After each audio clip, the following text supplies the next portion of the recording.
mwana moto te po akosa ngai abongwani pe te po awangata Nzambe ya le Nazarien, le Nazarien, le Nazarien. David Nazamba ayebana kitoko koma mokondima atako babakolaki mafuta na mosakolima lelo yayo bolingo ebateli le Nazarien lipamboli oyo emonanaka te mpeni mama kantelobi kolapie mapapu masopi mafuta tokokisi ena elongo na Nzambe oyo babenga na makomi Jésus le Nazarien.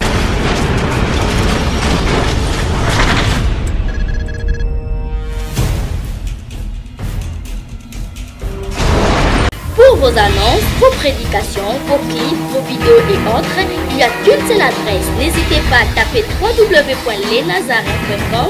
En ces jours, nous sommes en pleine promotion.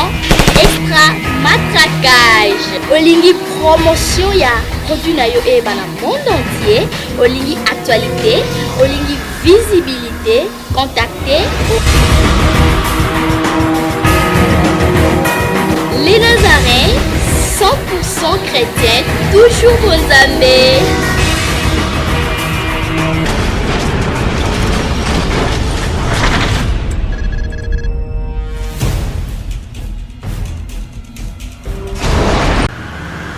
Nous avons un grand plaisir de vous dire bonjour, Inch'Allah, chez vous, bien-aimés dans le Seigneur, très chers fidèles téléspectateurs, tout ce qui est toujours connecté, branché, scotché sur le 3 www.lesnazarientv.com. Je dis souvent que c'est notre site, c'est pour tous les chrétiens qui sont partout dans le monde entier et croyez-moi que vous êtes là. Nous sommes ensemble avec vous sur votre émission, dans cette émission Table Sainte. Comme vous le saviez, c'est une émission dont nous invitons des hommes de Dieu pour des sujets très capitaux, c'est très important. Aujourd'hui, c'est toujours moi, la présidente de l'Éternel, l'âme des servants de Dieu, la présidente du Parlement Céleste, depuis Técon, la Sainte-Fanny Moukoua, qui vous présente cette émission, une très belle émission. Mais avant tout, je me remontrer à la régie, si possible, avec mon frère, mon bien-aimé qui sont derrière les caméras aussi, derrière ma machine. Donc c'est ça, prendre l'élément si possible pour vous présenter déjà ou bien dire déjà un bonjour à mon invité spécial du jour.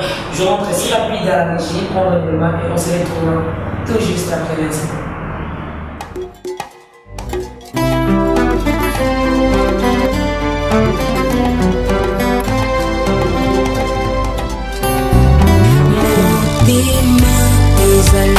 Kasi moko bapesaka na moto yo mingi ngana nzima napesa na masiya wazali kita moko kati ya motema ezali ya moto ya bongo moto ekoki kopesa na bonzambe na yo na langwe bolingo na yo singa oyo zali pona ngai natali solo ya bato te kasi monene na yo masiya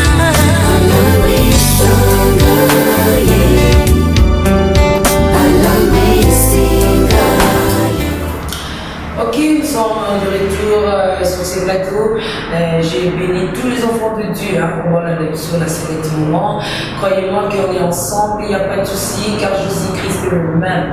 Hier, aujourd'hui, éternellement, celui le maître des temps et des circonstances, le maître de l'univers, celui aussi qui chapeaute au sang de lesnazarientv.com. Je disais tout au début de l'émission que nous sommes bien dans cette émission Table Sainte, une très belle émission pour vous, pour nous, dont nous vous édifions avec les hommes de Dieu, avec des sujets très capitaux aussi, très importants. Et j'avais gardé, réservé le nom de mon invité spécial du jour. Ça fait mal, mais aujourd'hui je suis avec lui. Il s'appelle le prophète Hervé Hémo. C'est lui mon invité spécial du jour. Nous aurons parlé sur ces grands thèmes, la malédiction paternelle. Sans plus tarder, parce que vous voulez mal à votre France. Ils ont mat. Et mat. Il faut comme overdose pour y avoir pour ATT, Espagne, Canada, Suisse, Londres, Italie,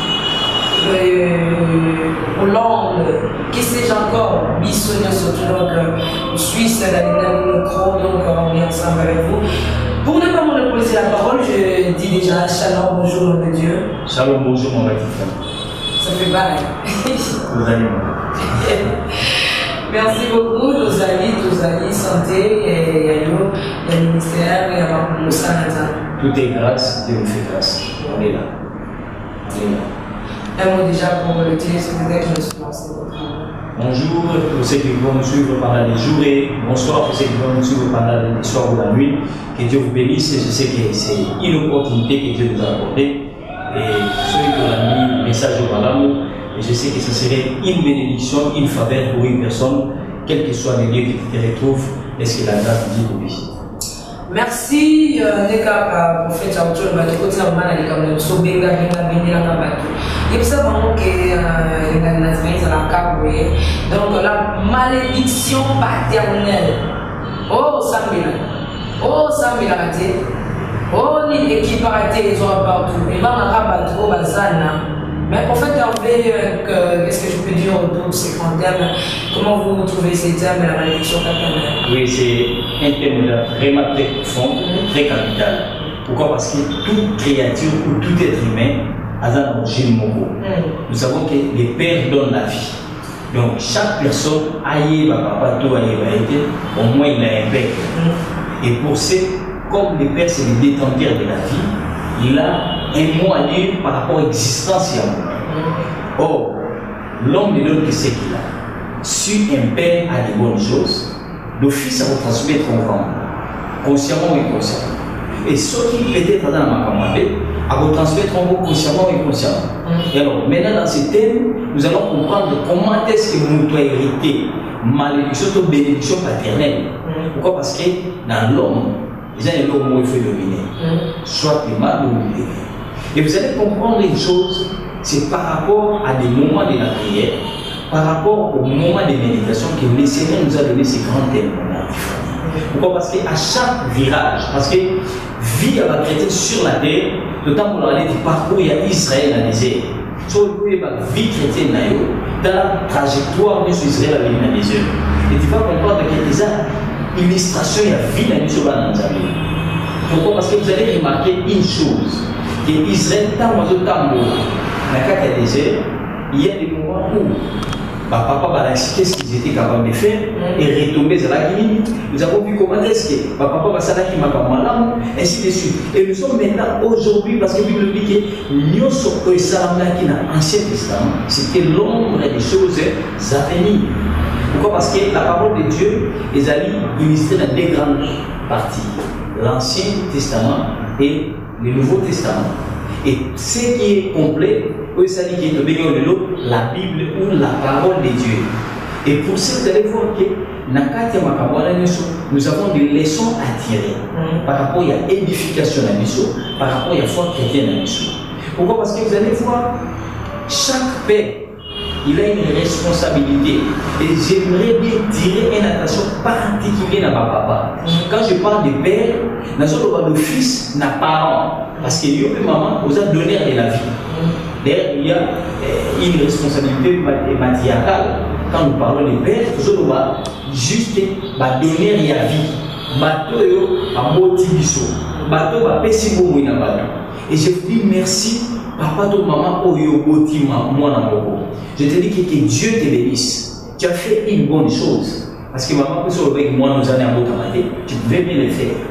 Mais au botier na but nini. Est-ce que au botier ou atteindre l'objectif, tu botier na net nyoka boka marketing. Parce que le les a mambo de nyoka. Par exemple, vous allez voir que Job a fait du service dans mon cadre Job. Chaque jour, Job va aller pour bénir Pananaï. Un père doit savoir bénir ses enfants. Ce n'est pas pour autant que moi, je n'ai pas dit que il faut la créer. Parce que moi, je n'ai pas et chaque jour, tu dois bénir tes enfants. Azara na Londres, Azara en Afrique, en Amérique, en Asie, en Australie, il faut savoir bénir les enfants dans la prière. Maman, il faut pas mon avant dans la prière. Dans ce cas, papa a voulu mon père un jour.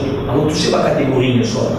Alors, vous allez remarquer que la Bible dit papa Azana bon, le père donne la vie et le maître donne la connaissance. Mais ce que vous avez papa, qu'est-ce qui se passe? Au moment où papa Azana mon ami, bon Azana zoba zoba.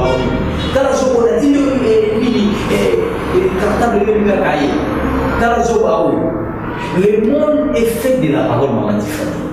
Tout homme est le reflet de la parole prononcée. Tout homme est le reflet de la parole prononcée. Alors, le monde de l'esprit pour les tout autour de la vie est capté le bavard. Pour comment est-ce que le monde a dans comme jour? Job est là, il y a trusté. Au moins, on ne peut pas beaucoup là, apparemment émerger. Mais on a dit, à tout ça, il y a un monumental dans la vie. Or, il dit que l'origine, on a eu le et pour la tête. Origine, on a eu le la tête. Non, on a eu maman de ce qu'on a eu. Oh, nous, moi, ça me va les bébés. Je vais dans un avoir tout ça me va les tout. Et je vois après les temps, moi, on a commis au salaire qui nous a ajouté. Et maman, moi, on a tamouché mon tout. Et quand la maman veut observer, on a prié, on a posé la serre. C'est les athées et l'eau. Les athées là-bas. Et je peux même dire que l'une des causes d'impudicité, c'est la tête. Parce que si vous avez un peu de temps, vous avez vous comprenez comment dire? Et ça, c'est comme oui, mal. Et alors, Nakati a dit bon, pourquoi est-ce qu'il y a ces roses? Il n'y a pas de révélation que voici ce qui s'est passé. Tant que moi, il fallait qu'on nous comme Malouane, mais qu'on la Malouane. Parce que la Bible dit Testament, les a attestés, quand on a un testataire. Donc si tu es encore vivant, pourquoi la Malouane? Ce qui ne va pas pour faire tout moment pour faire. Papa, l'équipe à papa, il a la possibilité à la Malouane. Peut-être que nous avons mouru mais un garçon il est avec un système où il nous a donné mais du fait qu'il va d'aller bébé papa n'a pas de panda azola kilaka akufata okufa asata comme par hasard moi toujours dans la bio masala la tuité dans mon la face est retrouvée dans le cas des autres qui étaient pris en moi parce que c'était déjà un monsieur en Bolivie. Et dans le cas de Passi, comment est-ce que vous le dites au jour des malheurs, réfléchis. Nous devons se malheur à réfléchir. Alors, parce que c'est plein de côté, ceux qui n'ont pas fait de colonne à l'envers. Nous sommes curieux. Oui, côté monde, nous avons joué à la seconde, et le côté seconde, c'est la machine, la salade. Papa Zalaki, estomaqué. Donc, vous comprenez qu'il a reçu une malédiction venant de la maison paternelle. Et de telles personnes, à une malédiction, parfois, il n'y a pas de ça, parfois, ma maison, ça, papa, n'a qu'un nom à l'heure. Dieu, il va écouter ta maman, au Kenya, peut-être, mais si comme moi, et c'est une malédiction. Non, on dit que moi, si à tout ce que ta maman, à ce que tu n'as pas ma camp, c'est une malédiction. Je vis les gens qui n'ont pas ma beauté. Azoko ça va manquer on a ninga kobata comme bazana nexasi mais sous même la fenêtre c'est une malédiction héritée malédiction paternelle parce que papa a rien abandi ko la kila mais la slip et malédiction au pôle au moins que papa parfois même va travailler dans l'entreprise tout dans boutique tout dans affaire mo je pourquoi pas ko qui négocier na mutu na ye alors quand ça peut être travailler sur le pas Canada moi, je vais venir à la côté, bon, au moins, malédiction de ça est gagnée. Oui, témoignage de Komoko. Moi, je vais vous Congo. Je vais vous expliquer comment est-ce que l'anda pour la Bango, ils avaient dit, grand frère à moi, ici, engageant Milim, qui est l'anda, même le alors, pas tout physique pour moi, mais les démons sont là pour garder la maison et les effets.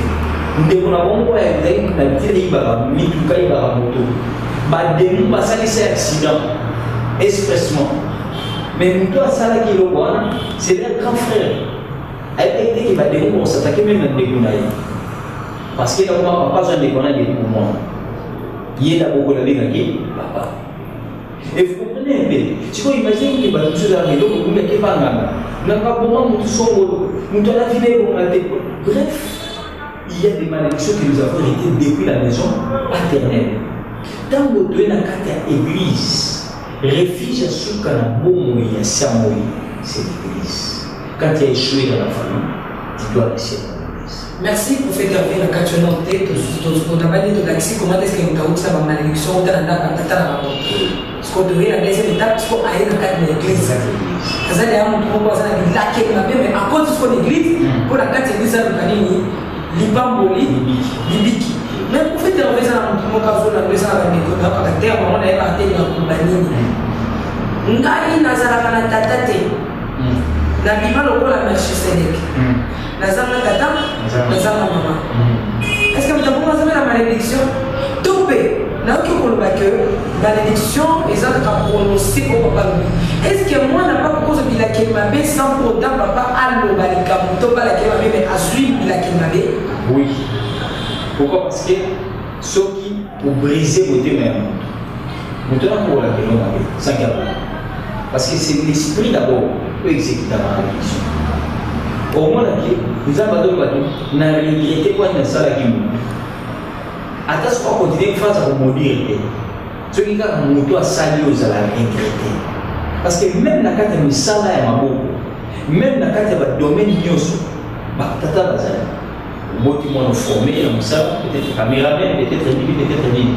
L'objet à Tongo, qui va dire ça là, on m'avait mon quelconque. Du fait que quelqu'un a brisé votre manayo, a retrouvé ma malédiction au monde de la montée. Et c'est à vous comprenez? À prononcer ma localité. Donc, Melchisedek n'a mokili à Zalakate. À part Christ n'a l'ataka, image à Melchisedek, roi de Salem, roi de Abraham. Et c'est ça. Il y a seulement le billet à te resourcer mon thème. Est-ce qu'il y a quelqu'un bébé kokikoya au solution mon thème tatate? Mais pour l'intime malédiction à tata. Exemple. Papa n'a évité que yo wala qui est côté mususu na bana ba na maboti na bangwa mais papa a évité aujourd'hui mon thème mais est-ce que au sein acte moko oyo maboti a évité mais aujourd'hui là on a qui m'a béco qui au comment? Oui. Na samo iba acte nyo se disait dans la consigne et to benga ba loi to benga ba constitution to le baraki loi c'est dire mais la loi to manu censé ignorer la loi même vulgariser monter. Et vous allez comprendre une chose, acte c'est un avantage, un désavantage.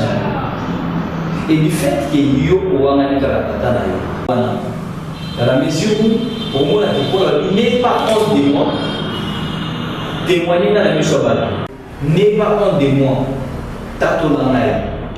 Si vous imaginez que soit tato lié, à une question. Tous ceux qui ont la de la sur Christ.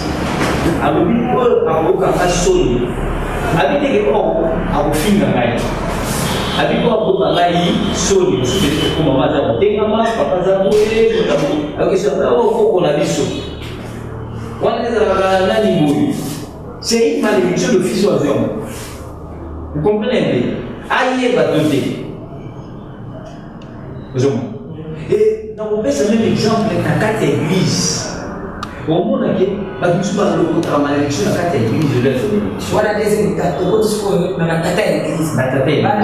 Banda, baye papagano, baye humanité, baye ce qu'on le na kati ya l'église. Ba kuna bibi na makanisa qui sale. Moi na l'église par exemple. Au monde il tata juillet, au lycée, il y a Christ, au monde il y a communauté pour la communauté chrétienne. Il pas mourir à Zumsala, à Fouani, ainsi de suite. Mais quand il s'agit de la bénédiction pour bénir l'église, pour canal la bénédiction, à la bénédiction, on peut sa parole au monde humain. Vous comprenez? Regardez, tant le mot de la place son molo, l'église est un mouvement dans les côtés. Et la plupart des cas spontanés, Alors, l'église, parce qu'on est béni. Vous comprenez un peu? La plupart du temps, là, il y a 7 ans. Au moins, on va dans pourquoi? Parce que même pasteur, on a le mal monté. Même papa, on a le ma bébé plutôt. Du fait qu'à quoi regretter, on s'est fait la vie. À quoi regretter, il y a aucun de bon cas. Bah, on va la serre à l'église. C'est la non, l'église, on est dans le pied. On a qualité d'inviter la caille, on va l'église à pour aider. Après, on a temple à s'improviser l'église Moko. Quand on peut pasteur, on va matérialiste et basé. Parce que la taille avec nous, il faut venir lui sur Banino et une dans ma communauté. À s'improviser, on sait qu'il va couper animer avec les mariages. Et c'est une malédiction qui va venir dans le côté. Elle va sur le côté même papa. Alors, le côté même papa. Vous comprenez? Alors, nous sommes ailleurs même dans la église. Papa n'a transmis très malédiction. Papa l'a dit si nous vivons, comment est-ce qu'il va poser sa capacité à nous? Je le vis. C'est une malédiction que le pasteur va participer dans la église. Vous imaginez qu'un pasteur va trouver au thé dans l'église, le pasteur a commencé à combiner dans la vie. Entre autres, avec ces mamans qui non, les embrouilles. Ceux qui ont ici protocole de notre offrande, pour ceux qui ont côté peut-être il y a des fils, mais ça dans le bandit. Présenter mon thé, il y a des choses inviter la mission, mon son le c'est une malédiction dans l'église. Donc, pasteur a bien une malédiction. Alors, quelle est la malédiction? Parce que moi, dans les d'accord. Et même moi, je le dis que a essayé de Kabola. Mais mon député, là, non, et ça, c'est un papa. Et ça, c'est qu'il y a ne participez pas dans les œuvres des ténèbres, mais plutôt condamner. Est-ce que non, il faut que ce bâton va accueillir, donc il faut que ce bâton bien présenter, il sait que non, papa, un bon va passer encore pour l'église, à tromper, à continuer au temps. Vous comprenez un peu? C'est une malédiction. Au moment où le pasteur a même plus loin, à la question éliminée, comment est-ce que, à quoi vivre vraiment, on est dans ma carte, et puis pas bon. Au bout d'un pasteur dans l'église, il a 12 fiancés, 24 fiancés. Et puis, on est surtout pas bon.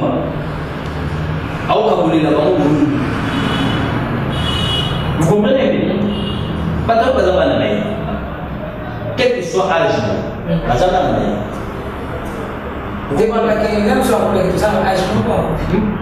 le problème c'est quoi?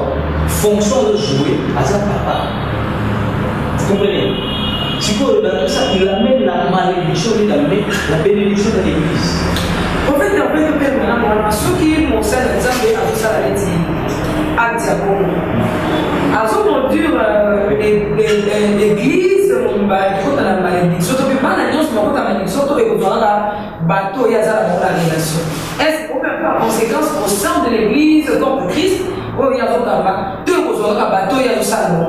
Et que soit, il y a un bateau, il y a mis balai, on va vivre par conséquence. Et ça, il y a un exemple, je ne sais pas dans ma soeur. Mais ma soeur, on a remarqué que ma soeur est juive, mouillée, c'est pousse. Les passagers vont avoir un problème. Jonas n'a pas un problème à Tatanaï. Mais on va dire que on boit, commerçant, on boit, on a ma soeur, on m'a tapé.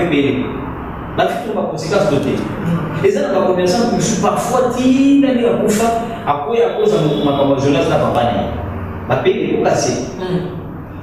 Mais Jonas a été qui comme il y a un papa naïf. Il y a un riche dans cette église, au sein de ma bête. C'est ça. Le rôle de l'église, c'est une malédiction. Il a s'appauvrir dans cette église. Vous comprenez? Mon père va peut-être fertile à cause de l'église a commis stérile. Stérilité dans la réalité. Stérilité dans tous les plans. Vous comprenez bien? Et ce qu'on t'a dit qui yomo clean, on l'a dit parce qu'il y a une importance pour nous tous à Yokanzambe. Qu'est-ce que Dieu dit par rapport à nous? Mosakoli, ça fait là comme tout il y a la malédiction paternelle. Mosakoli, Osana papa nayo, tout le makambo. Disons ça pour qu'il y a une église, mais pasteur a proposé. Donc, on va la plus tard, nous avons comme chéri et chéri. Mais dans le cas de Mokobala, on a mis nous. Mais on va dire les gens pour être à mon guette. Bozo bimaka moi sur que même Mokobala. Mais non, Mokobala était mais Bozo bimaka déjà. Mosakoli et on fait. Voilà quoi le Bozo malédiction. Bon, ce que on se côté la bataille. Malédiction est le ouais. Il y a une émission qui nous dit ça fout à c'est pour te dire que les tomates de football et vous avez mis trop siffler monter avant. Oh, les problèmes. Est-ce que tout le monde a dit que vous va annoncer et bien acheter et ça c'est fait.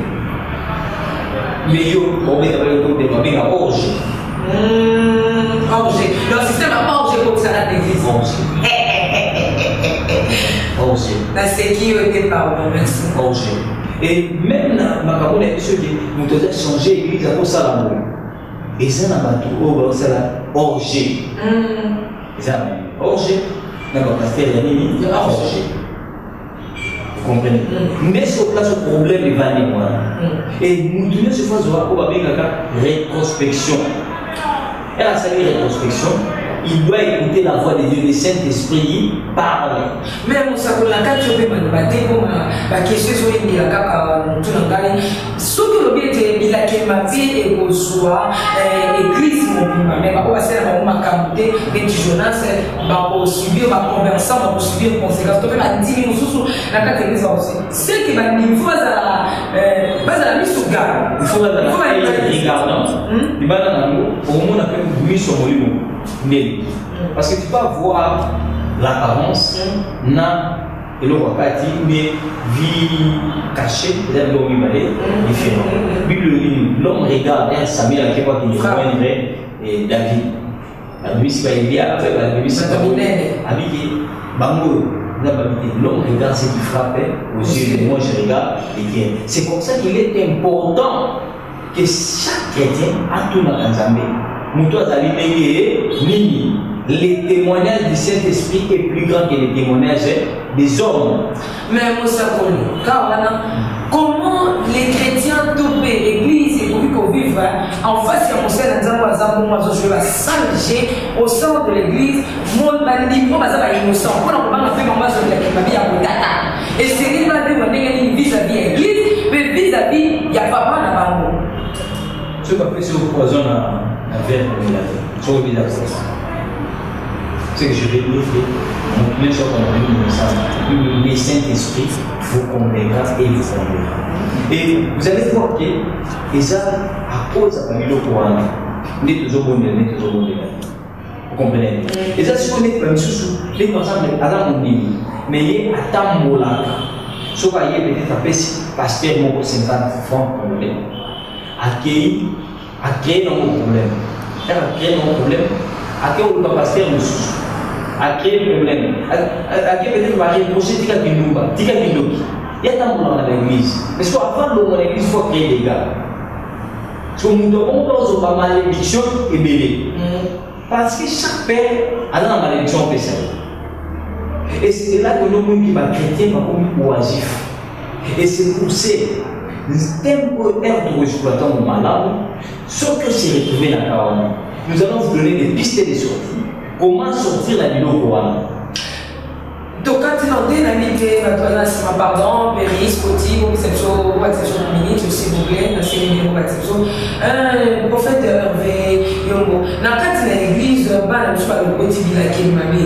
Dans cet exemple, dans l'église, Mongo, oui, parce qu'on fait ça tout l'enseignement, il y a pour le ceux qui na sali geste ko ba kezabo bandimi ba komi déjà ko azomo na tata libana izo ba passer bien ne ko tembo la mission ba missionnaire ba papa missionnaire na bisbi no mboto ça ba pensa makasi donc ba missionnaire ba ya na boni ko la bango est-ce que missionnaire ko baza est-ce que ça peut tata na carte d'église wa ceux qui parlent les liens avec ma bien ba l'église ko ko taper et besoin pourquoi parce que au monde il y a une chose le rôle de Moutouana qu'est-ce qu'il a apporté bah téléviser l'église voilà ça on s'en fait au moins que échange la même façon de faire nous va mener ma sangala en Genèse kola manoé et ça dit que à la même c'est non moi qui l'unité d'ailleurs on a oui ola moni mwana mwana limité a mobile kana ko na ye mwana ya mwana na ye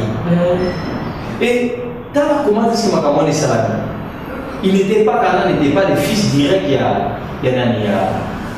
y a mwana Noé mais vous allez voir comment à transposer amour. C'est pour te dire que la malédiction n'a pas de frontières. On va dire non, je suis un Christ et mon amour. Mais est-ce que la vie que toi tu vis, et ça par rapport à l'autre côté, au bon de la générale, est-ce que Dieu s'est retrouvé à ma campagne? Nous devons s'en sauf conscience. Il y a ces gens qui ont batata ma bomba est au coin de mon thème. Nazotia maboko effectivement. En fait, aux autres ça la question fait dans le suka, les autres soyaux. Là on dit que la malédiction n'a pas de frontières, de limites et autres. C'est mon gros bazar maudit dans papa naé, il y a perdre son père au sein de l'église. À côté comme la malédiction là tina na malédiction de son père et là tu peux dire bota naé. Bon, bota naé parce que on a que oui.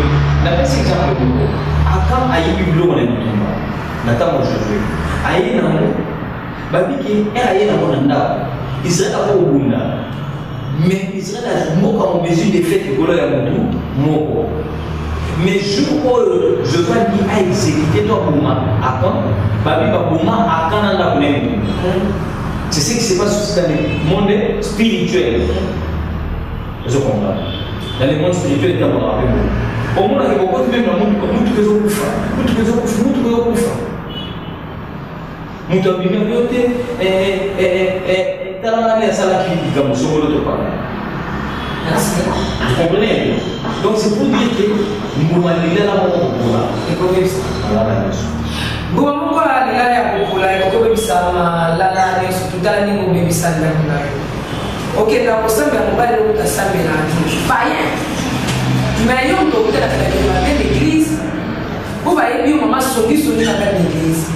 Bae bien ndumba sobi mana pasteur obana ndaba ye ozobi la kelima be kuno mimo na katina tala ni mo mema bi la kelima be ti na la église parce que ozoa ya mo ba tata la bible oyena mo ti na la église ko église comme civil. Nous sommes arrivés à la fin ceux qui tout ceux bako olimbisa mais na bati ke mo na ko le tout ceux bako po azala qui au centre on fait tomber il va na quelques secondes seulement puis numéro là. Oui. Bible que Christ a effacé l'acte et l'ordonnance que nous avons. Cela veut dire quoi? Quand le Saint-Esprit nous révèle quelque chose, nous donne aussi la voie de sortie. Si quelque chose qui nous voit, Saint-Esprit a fait ses orientations. Et pour plus de questions ou pour plus de réponses, veuillez nous contacter au plus 243 89 018 93 13. Plus de 143 89 018 93 ou 84 27 51 720. Plus de 143 84 27 51 720. Que le Seigneur bénisse, que le Seigneur bénisse les Nazariens. Le frère, 3 ans des Nazariens, déjà 3 ans le 13 octobre. Le 13 octobre. Vraiment que le Seigneur a bâti sa Nikolo, Bamoula, Monapola, Atamola, Lobamotami. Que Dieu vous bénisse. Que Dieu vous bénisse. 3 ans les Nazaréens, si vous avez vécu, vous avez vu la main de Dieu à travers ces sites www.nazarayentv.com. Comme il y a sur Facebook, il y a sur Samuel le Nazaréen, tout pour commun n'est pas la princesse. Là où on a là, c'est donc on a Tiffany, on a Tiffany, T-Y-F-A-N-N-Y, Mokwa, M-O-K-W-A. Tout peut communiquer biso la évangéliste Tiffany Mokwa. Au communiquer biso témoignage d'ailleurs pour le monde de Nazaréen. Donc pas mais ça fait donc moi qui me savent tout ça les amis. Sur la suggestion et ça la critique tout ça tout donc comme il a biso yamo. Mais ce qui peut c'est délicieux ça la bien dans les Nazaréens. OK, quand le site na bino le www.nazarayentv.com à $1 là yo sur le mot ça là-dedans. Au continent de site sur mon arabisque au milieu c'est voilà. Donc au petit temps à il y a maïnayo et ça l'a bien nzamba ozalukumu po ite misope to pambolama pour na vraiment na bino po bino pe bolingana mais ko sala nzambe ezala na kosala Vous serez dans la salle et la télé, la télé. D'ailleurs, à plaisir, il y a ma case. Que Dieu nous bénisse. Ciao.